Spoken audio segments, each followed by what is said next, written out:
शुक्रवार का दिन, 2 पत्ती और ये 3 पत्ती का जहां पर मिलन हुआ है, फिर अच्छे से देख लीजिए, बेलपत्र की 2 पत्तियां, ये 3 पत्तियों का जहां बीच में मिलन हुआ है, उस 3 पत्ती के मिलन की जगह पर केवल मिलन वाले स्थान पर चंदन लगाकर अगर हम 108 बार महामृत्युंजय मंत्र का स्मरण कर कर देव अधिदेव महादेव को समर्पित करते हैं तो मनवांछित फल की कामना हमारी तुरंत पूर्ण हो जाती है। वो महामृत्युंजय मंत्र, वृक्ष के नीचे महामृत्युंजय मंत्र का जाप जो शुक्रवार की शुक्रवार घी का दिया लगा कर करता है, उसके रोग बाबा देवाधिदेव महादेव समाप्त करते चले जाते हैं। ये संजीवनी मंत्र शुक्रवार के दिन भगवान शंकर को शुक्र को दिया था, इसलिए उसकी प्रधानता। एक पात्र में जल और दूध ले लीजिए, शुक्रवार का दिन।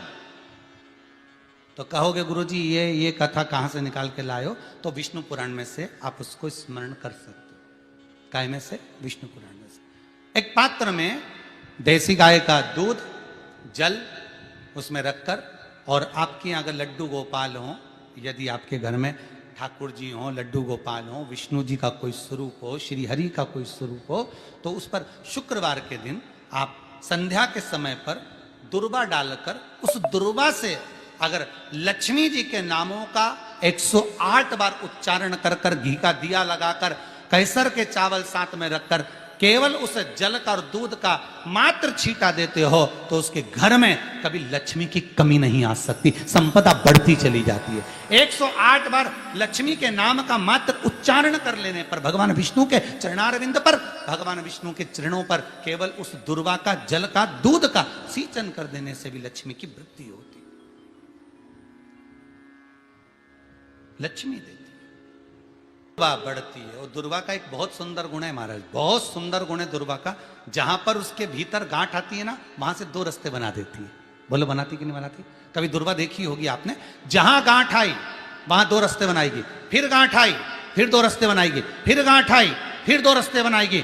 दुर्वा का क्रम ऐसा है कि हम भगवान को दुर्वा क्यों देते हैं, उसका कारण यह है कि मान लो हे परमात्मा, हे शंभु, हे गणेश, हे प्रभु नारायण, अगर मान लो मेरा एक रास्ता चलते चलते गांठ पड़ जाए, एक रास्ता मेरा बंद हो जाए, तो वहां से मेरे दूसरे रास्ते खोल देना। इसलिए दुर्वा भगवान को समर्पित करी जाती है। दुर्वा को समर्पित करने का क्रम ही यही है कि मेरे मार्ग खुल जाए, मेरी राह खुल जाए, मेरा मार्ग चारों तरफ खुलता चले। दुर्वा नीचे की ओर चलते चलते मार्ग खोलती चली जाती है।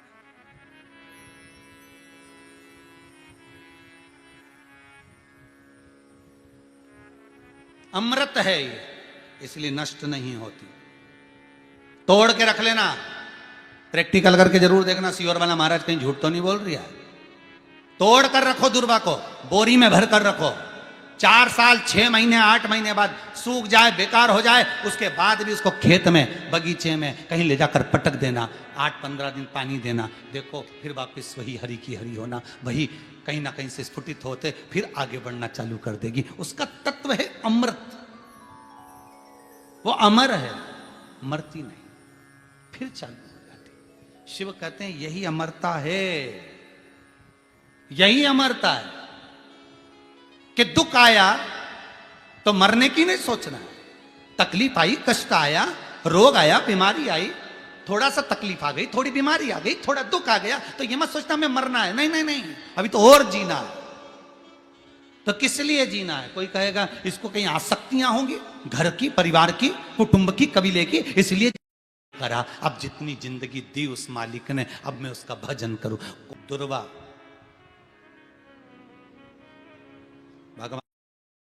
भगवान विष्णु को चढ़े, दुर्वा गणेश जी को चढ़े, दुर्वा शिव जी को चढ़े, दुर्वा ब्रह्मा को चढ़े, दुर्वा इंद्र को चढ़े, दुर्वा पितरों को चढ़े। कितना सुंदर कहा है। जिसके घर में पितृदोष प्रबल होता है, बहुत प्रबल पितृदोष है, तो उसके घर के जहां पानी का मटका रखा था, पितृदोष मालूम है ना? पितृदोष का लक्षण क्या होता है? 1 रुपए कमाओ, 1.25 रुपए खर्च हो, समझ लेना पितृदोष है। रात्रि को सो गए तुम, बड़े चक नींद आ गई तुमको, बहुत प्रेम से सो गए, सोने के 1.5 घंटे या 2 घंटे बाद तुम्हारी नींद खुल जाए और कम से कम आधे घंटे तक तुमको भूख लग रही हो, समझ लेना पितृदोष है। सोकर उठने के बाद में जैसे ही 1-2 घंटे की नींद हो गई और अचानक नींद खुल गई और तुम्हें भूख लग रही है, भूख लग रही है, प्यास लग रही है बहुत तेज, अभी सोए हो 1.5 घंटा ही हुआ, 2 घंटा ही हुआ, भूख लगने लगी, बहुत तेज भूख लग रही है, समझ लेना पितृदोष है। पितृ भूखे हैं, भोजन की याचना कर रहे हैं, खुले 2 घंटे के बाद भूख लगे, उसका भी एक समय बताया है महाराज ब्रह्मवर्ता पुराण के अंतर्गत कि रात्रि को सोने के बाद में 1 घंटे की नींद हो जाए और उसके बाद में 2 घंटे के अंदर वापिस नींद खुल जाए और भूख लगने लगे तो समझ लो पितृ भूखे हैं, भोजन मांग रहे हैं, अन्न मांग रहे हैं, पितृदोष है। बेडशीट के चक्कर में, एक सामान के चक्कर में विवाद हो रहा है तो समझ लो पितृदोष है। 1 रुपया कमाया 1.25 खर्च हो रहा है, पितृदोष है। घर में एक बीमार, दूसरा फिर बीमार हो गया, तीसरा फिर बीमार हो गया, एक ठीक हुआ, एक बीमार हुआ, पितृदोष है। पितृदोष का भाव तो उसके लिए करना क्या है? शिव महापुराण की कथा कहती है सुंदर, गणेश जी का चरित्र वर्णन करता है स्कंद पुराण कहती है, विष्णु पुराण कहती है कि दुर्वा 21 दुर्वा की गांठ बनाकर, 7 गांठ 21 दुर्वा की बनाकर जो अपने पितरों का मटका, मटका मतलब परिंडा, हंडा जो भी पानी का भरते हो, उसके नजदीक में मात्र एक कटोरी में चावल रखकर उसमें अगर दुर्वा रख देता है तो मात्र 5 या 7 दिन में पितृदोष समाप्त होना प्रारंभ हो जाता है। उसके घर में लक्ष्मी की वृद्धि होने लगती है, सुख शांति अपने आप आने लगती है, उसका क्लेश समाप्त हो जाता है। दुर्वा में वो गुण है जो पितृ भी उसका भाग अमृत तत्व प्राप्त करना चाहते। एक कथा आती है बड़ी सुंदर। एक बार माँ जगत जननी जगदम्बा अम्बा माँ पार्वती जी कैलाश पर बैठी थी। भोगरदानी नहीं थे उस समय पर, भगवान शिव भोगरदानी उस समय पर वहां नहीं थे। माँ जगत जननी बैठी हुई थी। एक बूढ़ा ब्राह्मण साधारण सी जिंदगी जीने वाला, बिल्कुल सहजता का जीवन जीने वाला, अपने काम में चलते चलते चलते चलते जा रहा। रोज उसका नियम था भगवान की भक्ति करना, स्मरण करना, जप करना, पाठ करना। शाम का समय था, देख नहीं पाया, ध्यान गया नहीं और मालूम पड़े कि उसके चरण एक खड्डे में गिर गए और खड्डे में पड़ने से उसका पांव टूट गया, शरीर में चोट लग गई। उसके घर के लोगों ने उसको घर में ले जाकर सुला दिया। बहुत दिन तक वो घर में ही पड़ा रहा। घर में जगत जननी जगदम्बा अम्बा माँ पार्वती जी ने देखा कब से पड़ा हुआ है ये, कितने दिन से पड़ा हुआ है, शिव जी को इसका ध्यान नहीं है क्या? कई लोग कहते हैं कि भगवान सुनता नहीं है क्या? कई लोग कहते हैं भगवान क्या देखता नहीं है क्या? हम इतना भजन करते हैं और हमारे एक रिश्तेदार हैं वो हमको तकलीफ देते रहते हैं और इतना फूल रहा फल रहा, हमारे पड़ोसी इतने फल रहे फूल रहे जो भगवान के मंदिर तक नहीं जाते और लोगों को परेशान करके रखा है, उसके बाद भी उसके यहाँ भगवान इतना दिए जा रहा है। क्या भगवान नहीं है क्या? क्या भगवान की आंखें नहीं है क्या? लोग कहते हैं। हम इतना तपस्या करें, भजन करें, कीर्तन करें और दुख भी हमें ही आ रहा है, और वो इतना कष्ट देने के बाद दुनिया के लोगों को चूसे जा रहा है, धन लिए जा रहा है, लिए जा रहा है, लिए जा रहा है, लोगों को कष्ट दिए जा रहा है और उसके बाद भी फल फूल रहा है। क्या भगवान नहीं है क्या? है तो फिर जो इतना दुनिया को कष्ट दे रहा है वो इतना फल फूल क्यों रहा है? उसका कारण आज का नहीं है, पूर्व का है। कोई पिछले जन्म का उसने अच्छा कर्म करा होगा तो आज उसको भगवान ने इतना गाड़ी बंगला सत्ता वैभव जायदाद सब दी, सब पूर्व का करा होगा, आज भोग रहा है। और आज आने के बाद अगर वो बेकार कर्म कर रहा है तो एक जन्म नहीं, ना जाने कितने जन्म भोगेगा। और तू आज अच्छा कर रहा है, दुख मत मना। तूने पूर्व में कोई गलत कर्म करा होगा तो आज तेरे पास में ना थोड़ा धन कम है, वैभव कम है, सत्ता कम है, पर तेरे पास भजन तो ज्यादा है ना। भजन तू कर रहा है, शिव की आराधना कर रहा है, साधना कर रहा है, कर ले, अगला जन्म सवर जाएगा तेरा। फिर तुझे कोई जन्म नहीं लेना पड़ेगा, कोई जन्म, फिर तुझे कोई जन्म नहीं लेना। पार्वती जी की आंखों में जल भर गया कि कितना साधारण ब्राह्मण है और इतना इतना तप करने वाला, इतना साधना करने वाला, पूजन करने वाला, पांव टूट गया, शरीर टूट गया और पड़ा हुआ है। शिव जी का ध्यान नहीं है क्या? थोड़ी देर बाद भगवान शंकर आ गए, पार्वती जी उनसे रूठ कर बैठ गए। क्यों? क्योंकि भक्तों की दशा नहीं देखी गई, भक्तों की दशा नहीं देखी गई, माता से रूठ कर बैठ गए। शिव जी ने पार्वती जी से कहा, क्या बात है जगत जननी, तुम आज रूठी हुई सी दिखती हो। प्रभु आप इतने बड़े दयालु है, भगवान ने आपको 3-3 नेत्र दिए हैं, उसके बाद एक ब्राह्मण भक्त की दशा नहीं देखी जा रही तुमसे? जो रोज मंदिर जाता था, रोज भजन करता था, उसके पांव में चोट लग गई, कमर टूट गई, पांव टूट गया, वो पड़ा हुआ है पलंग पर, उसकी दशा नहीं देखी जा रही तुमसे? उसके पांव सही नहीं कर सकते, उसकी कमर सही नहीं कर सकते? शिव जी ने कहा, पार्वती कमर और पांव तो मैं एक बेलपत्र दूं उसको और खाएगा और वो ठीक हो जाएगा, पर मैं चाहता हूं कि थोड़ा समय वो पलंग पर पड़ा रहे, थोड़ा समय वो पलंग पर रहे, पलंग पर पड़ा रहे। हाँ, वो तुम्हारे को भज रहा है, तुम्हें जप रहा है, तुम्हारी आराधना कर रहा है, और तुम कह रहे हो उसको पलंग पे पड़े रहने दो। हाँ पार्वती जी, उसको पड़े रहने दो। पार्वती जी नहीं मानी और पार्वती जी ने जाकर एक बूढ़ी का रूप रखकर उसको, पार्वती जी ने थोड़ा सा जल पिलाकर उसको पूरा स्वस्थ कर दिया। जैसे ही वो स्वस्थ हुआ, 4 दिन निकले, वो 4 दिन बाद निकल कर जा रहा था, वन से एक सिंह आ गया और शेर आकर उसको खा गया और उसका जीवन समाप्त हो गया। पार्वती जी ने कहा, जिसको मैंने ठीक करा था वो तो मर गया, मर गया, सिंह ने खा लिया, प्राण छूट गए उसके, वो मर गया। शिव जी के पास गई पार्वती जी, वो मर गया प्रभु, जिसको मैंने ठीक करा था उसके प्राण छूट गए। शंकर भगवान कहने लगे, पार्वती तुम जान नहीं पाई मुझे, हे जगत जननी, मैं काल अधिपति महाकाल हूं, मैंने उसकी मौत को देख लिया था, इसलिए तुझसे कहा था कि इसको पलंग पर पड़े रहने दे। ये पड़ा रहता, इसकी मौत टल जाती और ये ठीक होकर फिर अपने काम में लग जाता, पर तूने चलने नहीं। आप में से कई लोग हैं ऐसे जो भगवान को दोष देते हैं, कई लोग कथा श्रवण करने वाले भी ऐसे हैं जो परमात्मा को दोष देते हैं। हम इतना पूजन पाठ करते हैं तो दुखी हैं, हम जल चढ़ा रहे हैं तो दुखी हैं, हम मंदिर जा रहे हैं तो दुखी हैं, वो व्यक्ति इतना फल फूल रहा है, वो ऐसा कर रहा है, हम दुखी हैं। हम ना परमात्मा को धन्यवाद देना कि मैं तेरी निगाह में हूं, धन्यवाद दो। थोड़ा सा कष्ट आ गया तो रोना नहीं, भगवान को धन्यवाद देना कि कोई बड़ा दुख आने वाला था, थोड़े से दुख पर निकाल दिया। हाथ में लग गई, पांव में लग गई, घर में पड़े होना, तो परमात्मा चाहता है कि तेरे साथ कोई घटना घटने वाली थी, तो निपटने वाला था, इसलिए हाथ पैर तोड़कर तुझे घर के अंदर पटक दिया कि तेरी जिंदगी बच जाए, तुझे कहीं जाना ना पड़ेगा।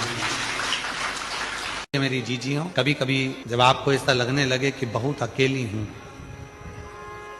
सबने साथ छोड़ दिया, कोई मेरा साथ नहीं देता, परिवार, नाते, रिश्ते, कुटुंब, कबीले सब मुझे छोड़ दिए, तब शंकर के मंदिर में जब आप बैठे हो या जल चढ़ा रहे हो, तो वहां की जो रज है, वहां की जो मिट्टी है, वहां का जो कण है, वहां की जो रज है, मिट्टी है, उसको भी अगर अपने मस्तक पर चढ़ाओगे तो निश्चित है उस रज में ना जाने कौन सा शिव भक्त अपने मस्तक पर त्रिपुंड लगाकर आया होगा, शरीर पर भस्म लगाकर आया होगा, वो भस्म की कण जमीन पर गिरी होगी, वो कण जब हमारे शरीर पर लगेगी तो निश्चित है कि तुम्हारा दुख कटेगा जरूर, वो दुख समाप्त जरूर, दुख समाप्त।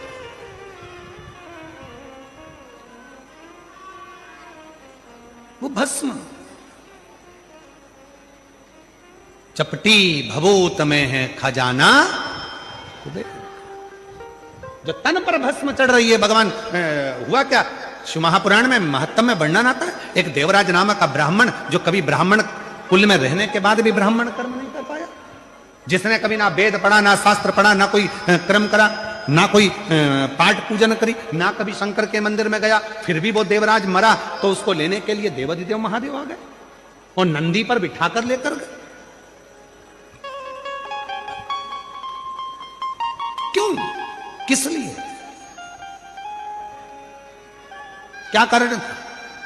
केवल एक कारण, देवराज नाम के ब्राह्मण की माता शिव के मंदिर में जाती थी, शंकर के मंदिर में झाड़ू लगाती थी, शंकर के मंदिर में पोछा लगाती थी, शंकर के मंदिर में जल चढ़ाती थी, शंकर के मंदिर में जाकर आराधना करती थी। और वो देवराज नाम का ब्राह्मण जो ब्राह्मण कुल में जन्मा था, ब्राह्मण के घर में जन्म लेने के बाद भी ब्राह्मण कर्म नहीं कर पाया, ब्राह्मण कर्म से वंचित रह गया, चोरी करता, घर में अच्छी पत्नी थी, बच्चे थे, कुटुंब था, इसके बाद भी पर स्त्री का गमन करने गया और एक दूसरी स्त्री के कहने पर रानी के गले का हार चुरा कर लेकर आ गया।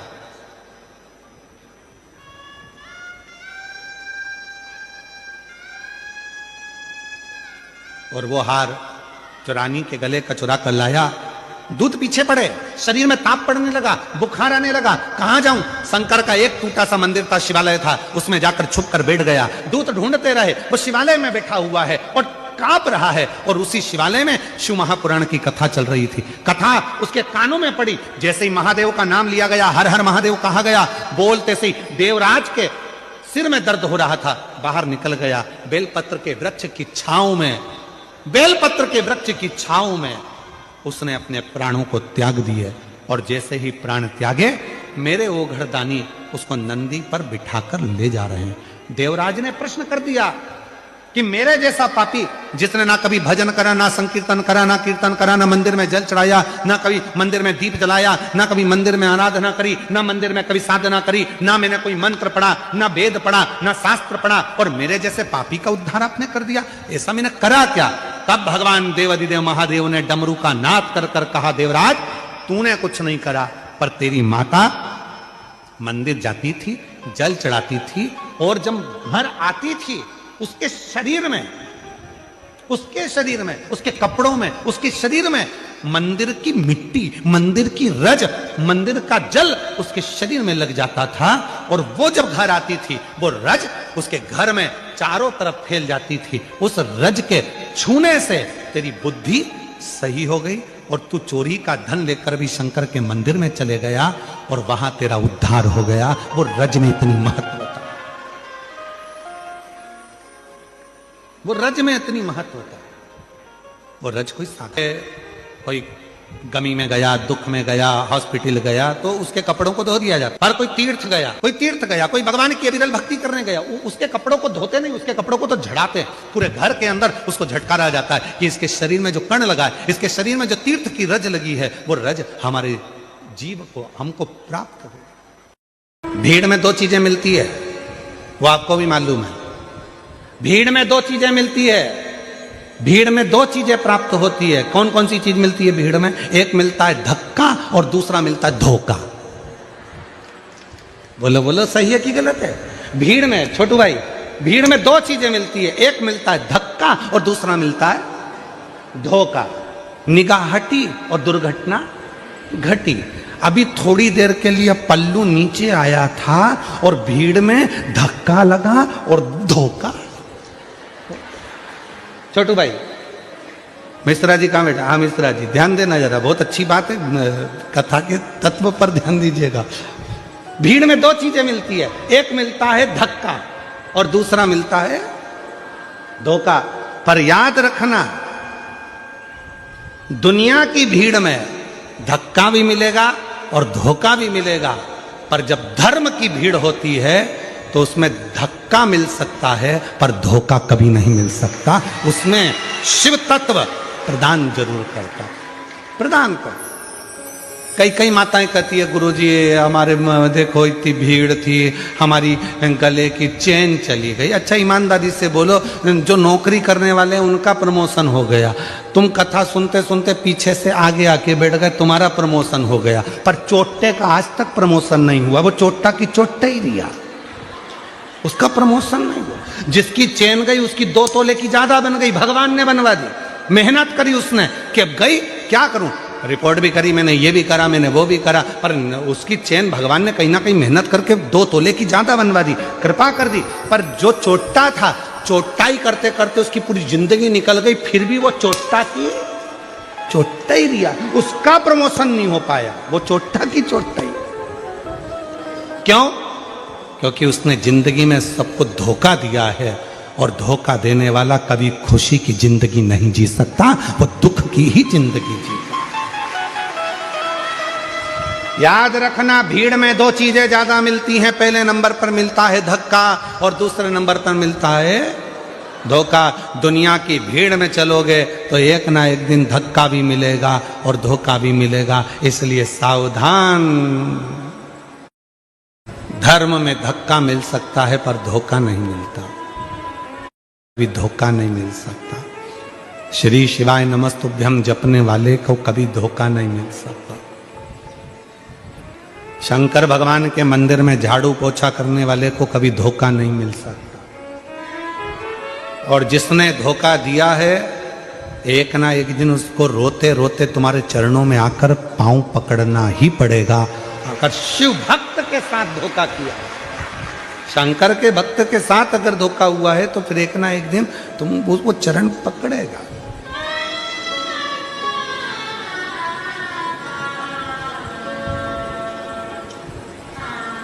जिंदगी जीते हैं। अब हमने देखा है यहाँ गरबा करने वाली मेरी बहनों को, मेरी बेटियों को, मेरे बेटाओं को, मेरी जीजियों को, मेरे जीजाओं को भी हमने देखा। वो गरबा पास वाला कैसा कर रहा है उनको मतलब नहीं, वो तो अपना, वो अपनी मस्ती में जीते हैं। और दुनिया में बहुत लोचे होते हैं और सूरत वाले तो लोचा ही खा जाते हैं।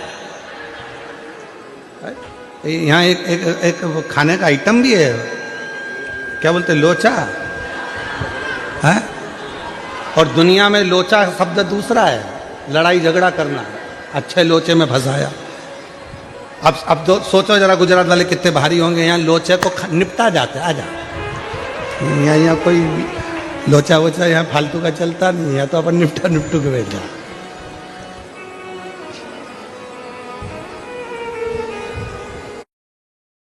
इसलिए महाराज शिव कथा कह रही है, भगवान शंकर का चरित्र कह रहा है। शिव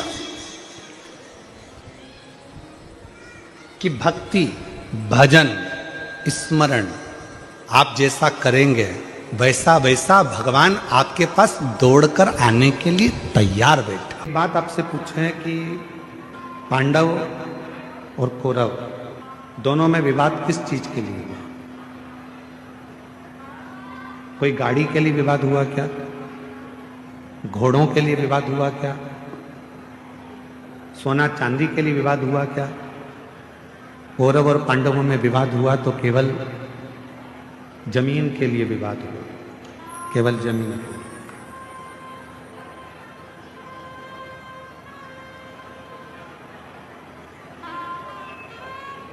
दोनों में बहुत विवाद छिड़ गया और केवल जमीन के लिए विवाद हुआ। अब हम आपसे पूछें, कौरव चले गए, पांडव चले गए, जमीन क्या उनके साथ गई? जम के तो बोलो नहीं। कौरव गए, पांडव गए, पर जमीन उनके साथ नहीं गई। जमीन नहीं गई, जमीन वहीं की वहीं पड़ी हुई है। जमीन वहीं की वहीं है, जमीन कहीं नहीं गई, जमीन वहीं की वहीं रह गई। कौरव चले गए, पांडव चले गए, जमीन वहीं की वहीं पर छूट गई, वहीं छूट गई। कितना लड़े, कितना विवाद हुआ, पूरी की पूरी सेना चली गई, पूरा की पूरा कुल चले गया, पूरा की पूरा परिवार चले गया और जमीन वहीं की वहीं पड़ी गई। अब हम आपसे एक बात कहें, कल सवेरे 8 बजे से 11 बजे तक कथा हो जाएगी। 11 बजे के बाद आप अपने घर चले जाओगे, जमीन साथ लेके जाओगे? बोलो तो जम के नहीं ना। तो जहां जगह मिले, जैसी जगह मिले, जितनी देर बाबा का ये कथा मिल रहा है, 2 मिनट, 5 मिनट, आधा घंटा, 15